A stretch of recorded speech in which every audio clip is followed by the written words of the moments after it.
Chapter 6, Dawn of the Zombie Toddler. I had to get back to Pradeep. He'd know what to do. Maybe they'd learned about hypnotized little sisters and Cub Scouts? I grabbed Sammy's slimy, chocolatey hand and headed for the back door just as Pradeep's mom came back into the kitchen. "Oh, hello, Tom. I thought you and Pradeep were playing at your house. Isn't Pradeep with you?" Hi, Mrs. Kumar. Pradeep asked me to come and get Sammy because my mom said she could play with the new goldfish we got.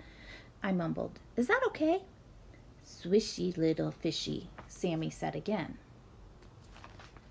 "Tell your mom that's fine, but Pradeep should bring Samita back in half an hour for dinner.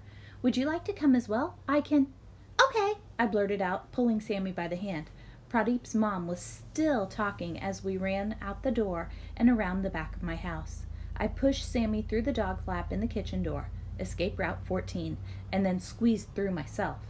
Sammy was still doing the freaky goldfish stare thing, and I knew I had to get Frankie back up the stairs and into his bowl with the green water, or Mark would completely kill me.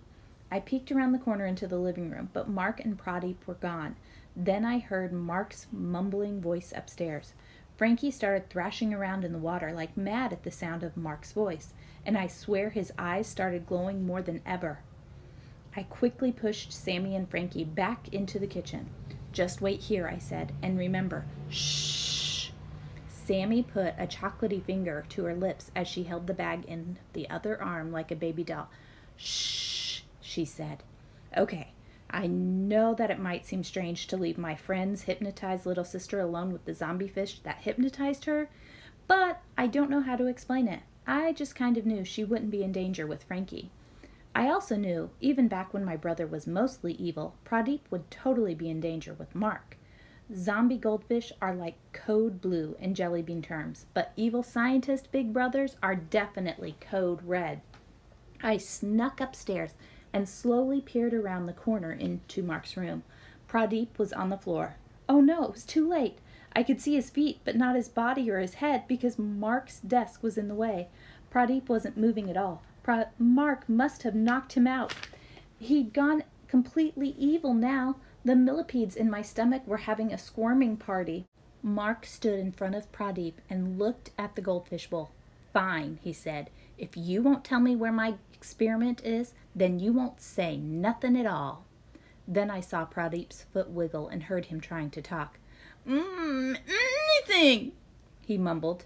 He sounded like he did the day he had green cupcake eating contest at his mom's, and he was trying to say "no more cupcakes, please," with his mouth completely squashed full of cupcakes.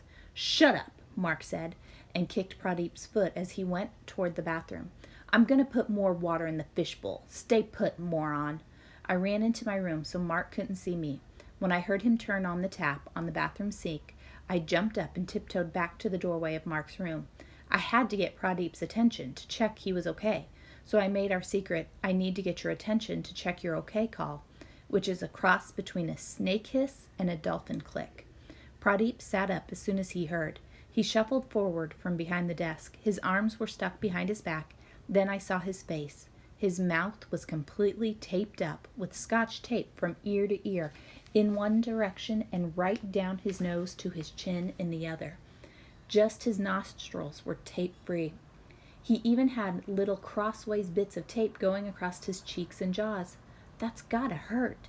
I guess maybe telling Mark about what's in a crocodile's stomach wasn't such a great idea after all. I gave him the thumbs up sign and held up the little bottle of green coloring for him to see. I think Pradeep smiled a little then, but it was pretty hard to tell for sure, with all the tape. Then Pradeep shook his head really hard. That's when I felt the thwack to the back of my head, and I saw the carpet in Mark's room come up to meet my face. Chapter 7, A Classic Evil Scientist Trap. While my face was kissing the carpet, Mark pulled my arms back behind me and tied them together. Everything seemed a bit hazy after that, but he must have dragged me over to where Pradeep was sitting and put us back to back.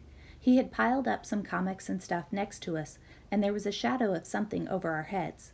The next thing I knew, he was tying us together with the belt from his white coat. A classic evil scientist move. Something dripped onto my face. It smelled disgusting.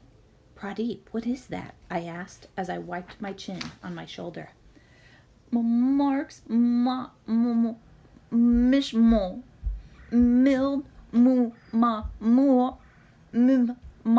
moxic, monkey, mater, malice, mober, med, Pradeep mumbled.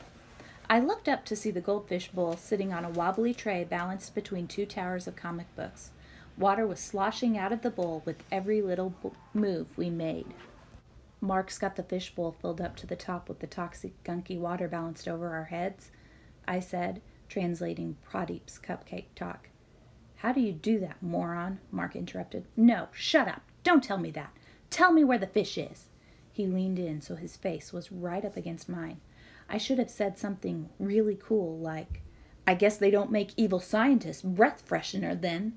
But instead, I just stared back at Mark, trying really hard to ignore the millipede feeling all over my body. Still, I didn't tell him where Frankie was. Fine, Mark stood up. Morons, prepare to be gunged. Then I heard a quiet voice say, Swishy, little fishy. Sammy was standing at the door of Mark's room with Frankie in the bag in her arms.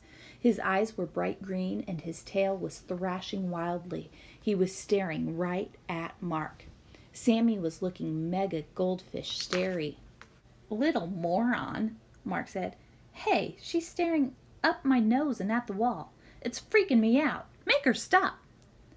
It's the fish, I said. He's hypnotized her and he can do it to you. Pradeep mumbled.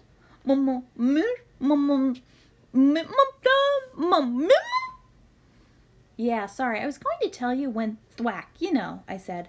Mark bent over to look more closely at the fish in the bag. Frankie's eyes glowed, and Mark was starting to look a bit goldfish-starey himself when he suddenly took a pair of protective scientist equipment goggles out of his evil scientist coat pocket and put them on. I had no idea evil scientists had so many accessories. Like that's gonna work on me, he snorted. Cool, the fish has come back with evil powers. He's not evil, I shouted.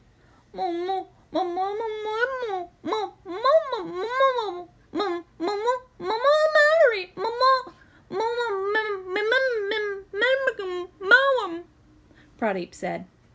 I guess the combination of toxic chemicals and the battery shock must have given him special powers, Pradeep. Yes, I said.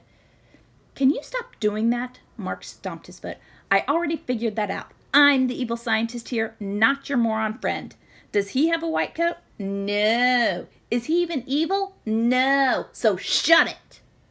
That was the most words Mark had ever said to me in his entire life. Mark paced in front of us with his hands stuffed in the pockets of his coat for a minute. Then he stopped and looked at Frankie.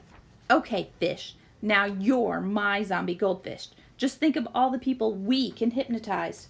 Frankie thrashed his tail and suddenly Sammy lunged at Mark. She dropped the bag and tried to attack him. As much as a 3-year-old dressed in a mermaid suit flailing around can be called an attack. Swishy little fishy, she squealed. Mark just picked Sammy up and wedged her bottom first into his Star Wars waste paper basket. Her mermaid tail flapped helplessly against Chewbacca's face as she struggled to get free, but instead of screaming the house down, she just stared the fishy stare.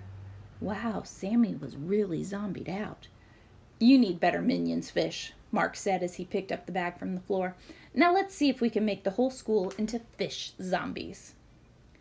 You won't get away with it, Mark, I said, pulling at the white belt, tying Pradeep and me together. You may be an evil scientist, but you're still only 12. Mom will be home soon, and she won't let you hypnotize the school, or toxis gungus, or take Frankie anywhere. Just at that moment, Mark's phone rang. Hi, Mom. No, Tom's fine. He's playing with his moron friend and his moron sister. Mark stopped to listen. Okay, his little friend and his little sister.